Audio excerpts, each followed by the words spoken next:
সুপ্রিয় দর্শক, এইমাত্র পাওয়া সর্বশেষ আপডেট দুপুরের সংবাদে আপনাদের স্বাগতম। শুরুতে জানাবো সংবাদ শিরোনাম। শুরুতে জানিয়ে দেব জামাতে ইসলামীর মহাপরিকল্পনায় পর্দাফাঁস। ভোট কি আদৌ আগামী 12 তারিখে হবে নাকি হবে না, থাকছে বিস্তারিত। জানিয়ে দেব আড়াআড়ি বিভক্ত সেনাবাহিনী, কারা পা ধরে রয়েছে জামাতে ইসলামের, বিপাকে সেনাপ্রধান ওয়াকারুজ্জামান, থাকছে বিস্তারিত। এদিকে আর বাংলার মাটিতে কোনো আলেমকে যুদ্ধাপরাধী রাজাকার বলা যাবে না, বললেন বীর মুক্তিযোদ্ধা আখতারুজ্জামান। জানিয়ে দেব খাগড়াছড়িতে দাঁড়িপাল্লার সমর্থনে চাকমা, মারমা ও ত্রিপুরা জনগোষ্ঠীর শতাধিক নারী পুরুষের জামাতে যোগদান। এদিকে গাজীপুরে কাপাসিয়া উপজেলায় জামাতে ইসলামী ও বিএনপির মধ্যে ব্যাপক সংঘর্ষ, আহত অন্তত 5 জন।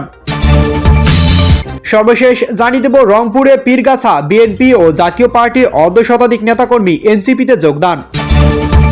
সুপ্রিয় দর্শক মন্ডলী, এতক্ষণ শুনছিলেন সংবাদ শিরোনাম, এবার জানাবো বিস্তারিত সংবাদ। তার আগে অনুরোধ থাকবে ভিডিওটি ভালো লাগলে এবং সর্বশেষ আপডেট সংবাদ পেতে চ্যানেলটি সাবস্ক্রাইব করুন। ধন্যবাদ। এদিকে জামাতে ইসলামের মহাপরিকল্পনায় পর্দাফাঁস। ভোট কি আদৌ হবে 12 তারিখে? বাংলাদেশের আসন্ন জাতীয় সংসদ নির্বাচন যে আওয়ামী লীগ অংশগ্রহণ করতে পারছে না, এটা এখন দিনের আলোয় মতে স্পষ্ট। কিন্তু কোন মহল থেকে সোশ্যাল মিডিয়ায় গুজব ছড়ানো হচ্ছে এই যে নির্বাচন আওয়ামী লীগের অংশগ্রহণ হতে পারে, কিন্তু এই ব্যাপারে আওয়ামী লীগের তরফে কিছুই বলা হয়নি বা এরকম কোনো দাবি করা হয়নি। তাহলে কেন এমন রটানো হয়েছে? আসলে বাংলাদেশ এখন রটনা গুজবের দেশে পরিণত হয়েছে, কারণ শেখ হাসিনার দলকে বাইরে রেখে এই নির্বাচন অংশ নিতে চলা বিএনপি ও জামাত জোট খুব একটা স্বস্তিতে নেই। কারণ আওয়ামী লীগের সর্বোচ্চ নেত্রী শেখ হাসিনা ইতিমধ্যেই দলের সমর্থকদের উদ্দেশ্যে স্লোগান তুলে দিয়েছেন, নো ভোট নো ভোট। অর্থাৎ শেখ হাসিনা আহ্বান হলো আসন্ন ভোটে যেহেতু আওয়ামী লীগ নেই বা ব্যালটে নৌকা নেই, তাই ভোটও যেন কেউ না দেন। এটাই এখন জামাত ও বিএনপির মূল মাথা ব্যথার কারণ। তাই আওয়ামী লীগে আসন্ন নির্বাচন অংশ নিচ্ছে এমন গুজব রটানো হচ্ছে উদ্দেশ্য প্রণোদিতভাবে, যাতে আওয়ামী লীগের সমর্থকরা বিভ্রান্ত হয়ে পড়েন। কিন্তু আসল গল্প অন্য জায়গায়। সেটা হলো জামাতের একটা মহাপরিকল্পনা যা আসন্ন নির্বাচন বাংলাদেশের ভবিষ্যৎ বদলে দিতে পারে। বেশ কয়েকটি সূত্র দাবি করছে আসন্ন নির্বাচন বানচাল করার জন্য পাকিস্তান থেকে ইতিমধ্যেই লস্করে তৈয়বা বেশ কয়েকজন জঙ্গি নেতা বাংলাদেশে ঢুকে পড়েছে। জানা গিয়েছে অন্তত 13 জন জঙ্গি বিমান বাংলাদেশ একটি ফ্লাইটে ঢাকায় নেমেছে। বাংলাদেশ এবং পাকিস্তানের মধ্যে সরাসরি পাকিস্তান বিমান পরিষেবা চালু হয়েছে সম্প্রতি। সবচেয়ে বড় বিষয় হলো দুই দেশের চুক্তি মোতাবেক কোন দেশের নাগরিক আগাম ভিসা নিতে হবে না। ফলে পাকিস্তান থেকে আসা বিমান যাত্রীরা অনায়াসে ভিসা অন অ্যারাইভাল পেয়ে যাবেন। তাই সুযোগকে কাজে লাগিয়ে পাকিস্তান থেকে জঙ্গি নেতারা এবার জঙ্গিরা অনায়াসে সরাসরি বিমানে চেপে ঢুকে পড়েছে বাংলাদেশে, গোয়েন্দা সূত্র বলছে।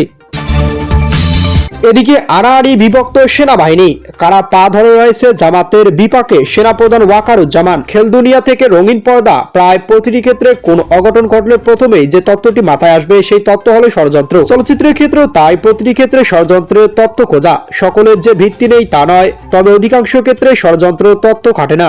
ধরা যাক কেন্দ্রবিন্দুতে থাকা ঢাকা 17 আসন জামাত প্রার্থী খালিদুজ্জামান, তিনি বন্দুকধারী নিয়ে সোজা ক্যান্টনমেন্ট প্রবেশ করেন, আর তা নিয়ে পাহারা থাকা সেনা সদস্যদের সঙ্গে তিনি তর্কাতর্কিতে জড়িয়ে যান। পরিস্থিতি একসময় চূড়ান্ত উত্তেজনা পৌঁছে যায়। খালিদুজ্জামান যখন ক্যান্টনমেন্টের ভেতরে প্রবেশ করে যাচ্ছিলেন, তখন তার পরিচয় জানতে চাওয়া হয়। প্রার্থীর সঙ্গে থাকা একজন বলেন, ভাই উনি হলেন এই আসনে এমপি ক্যান্ডিডেট। ঠিক আছে, কোন দলের স্যার? প্রশ্ন করেন ক্যান্টনমেন্টে প্রবেশ থাকা সেনা সদস্যরা। জবাবে বলা হয় জামাতে ইসলামীর। সেনা কর্মকর্তা বলেন, বুঝতে পারছি স্যার, আমাদের ক্যান্টনমেন্টের নিরাপত্তার স্বার্থে গান নিয়ে। তখন খালিদুজ্জামান বলেন, আপনারা তো গান নিয়ে বসে আছেন, তারেক জিয়ার এমপি চেয়ারম্যান তারেক রহমান ক্ষেত্রে তো আপনারা জিব্বা দিয়ে রাস্তা চেটে ফেলতেছেন, আমরা কেন যেতে পারবো না? তখন সেনা কর্মকর্তা বলেন, স্যার এটা তো বললে হবে না। জবাবে প্রার্থী বলেন, আপনার পরিকল্পিত দেশটাকে ধ্বংস করে নিয়ে যাচ্ছেন, পরিকল্পিত ধ্বংস করছেন। দিস ইজ টোটালি কিছু অফিসারের জন্য সেনাবাহিনী বিতর্কিত হচ্ছে। বাংলার মাটিকে আর কোনো আলেমকে যুদ্ধাপরাধী রাজাকার বলা যাবে না, বললেন বীর মুক্তিযোদ্ধা আখতারুজ্জামান। সাবেক সংসদ সদস্য বীর মুক্তিযোদ্ধা মেজর আখতারুজ্জামান রঞ্জন বলেছেন, বাংলার মাটিতে আর কোনো আলেম সমাজকে যুদ্ধাপরাধী রাজাকার বা আল বদর আল শামস বলা যাবে না। এদিকে আজ 8টায় ভৈরব এমপি বালিকা উচ্চ বিদ্যালয় মাঠে 11 দলীয় জোট মনোনীত প্রার্থী মাওলানা আতাউল্লাহ আমিরের নির্বাচনী পথসভায় তিনি এসব কথা বলেন। মেজর আখতারুজ্জামান বলেন, আমরা কোনো আলেমের বিরুদ্ধে যুদ্ধ করিনি, যুদ্ধ করেছিলাম পাকিস্তানি হানাদার সেনাবাহিনীর বিরুদ্ধে পাকিস্তানি আর্মিদের নামাজ পড়াইছেন, তাই বলে কি তারা যুদ্ধ অপরাধী? তাই আওয়ামী লীগের বয়ান বন্ধ করতে হবে। আমি একজন ক্ষুদ্র মুক্তিযোদ্ধা হিসেবে বলতেছি, আমরা বাংলাদেশের কোন আলেমদের বিরুদ্ধে মুক্তিযুদ্ধ করি নাই। আর আজকে যে আলেম সমাজ তাদেরই বয়সেই ছিল না। তিনি বলেন, আমরা জুলাই আন্দোলন করছি, আমাদের নতুন উদ্দীপনা নিয়ে শুরু করছে। আমরা সবাই ঐক্যবদ্ধ হয়ে দেশটাকে নতুন ভাবে করতে চাই। মানুষ অপরাধ করবে, সেজন্য তো আইন কানুন, মানুষ তো ফেরেশতা না। কিছুই মনে কিছু মানুষ ইচ্ছাকৃত নিজেদের স্বার্থে, এমন কিছু মানুষ নিজেদের অবস্থা পরিবর্তনের জন্য করে। আজকে দেখা যাচ্ছে বিচারের নামে একটি দল বাণিজ্য করছে, পুলিশ প্রশাসনকে চাপ দিচ্ছে আওয়ামী লীগের নেতাকর্মীদের গ্রেফতার করার জন্য। দাড়িপাল্লা সমর্থনে চাকমা, মারমা ও ত্রিপুরা জনগোষ্ঠীর শতাধিক নারী পুরুষের জামাতে যোগদান। খাগড়াছড়িতে চাকমা, মারমা, ত্রিপুরা জনগোষ্ঠীর শতাধিক নারী পুরুষ যুবক দাড়িপাল্লা প্রতীকের প্রতি সমর্থন জানিয়ে বাংলাদেশ জামাতে ইসলামীতে যোগদান করেছে। নির্বাচনী জনসভা শেষে জনসভার মঞ্চে আনুষ্ঠানিকভাবে এই যোগদান অনুষ্ঠিত হয়। এ সময় উপস্থিত ছিলেন জামাতে ইসলামীর কেন্দ্রীয় সহকারী সেক্রেটারি জেনারেল মাওলানা মোহাম্মদ শাহজাহান। তিনি নবাগতদের স্বাগত জানিয়ে বলেন, সবাইকে নিয়ে একসাথে এগিয়ে যাবে বাংলাদেশ। জামাতে ইসলামীর আগামী দিনে সব সম্প্রদায়ের অধিকার ও মর্যাদা অক্ষুণ্ণ রেখে শান্তি সম্প্রতি নতুন দেশ গড়ে তুলব। যোগদান অনুষ্ঠানে আরো উপস্থিত ছিলেন খাগড়াছড়ি জেলা জামাতে আমির অধ্যাপক সৈয়দ আব্দুল্লাহ মোমেন, জামাত মনোনীত প্রার্থী অ্যাডভোকেট ইয়াকুব আলী চৌধুরী, বান্দরবান জেলা জামাতে আমির এস.এম. আব্দুল সালাম, রাঙ্গামাটি জেলা আমির অধ্যাপক আব্দুল আলিম এবং জাতীয় নাগরিক পার্টি এনসিপি দক্ষিণাঞ্চলের কেন্দ্রীয় সংগঠক মিনজিলা ঝুম, মারমা ঐক্য ফেডারেশনের আহ্বায়ক সাইথওয়াই মারমা সহ চাকমা, মারমা ও ত্রিপুরা সম্প্রদায়ের বিভিন্ন পর্যায়ের প্রতিনিধিরা। এদিকে কাপাসিয়া উপজেলা জামাত বিএনপির মধ্যে ব্যাপক সংঘর্ষ।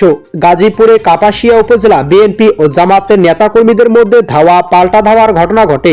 এতে উভয় দলের অন্তত 5 জন আহত হয়েছেন। এদিকে উপজেলার ঘাটিয়া ইউনিয়ন সালদে বাজার এলাকায় এ ঘটনা ঘটে।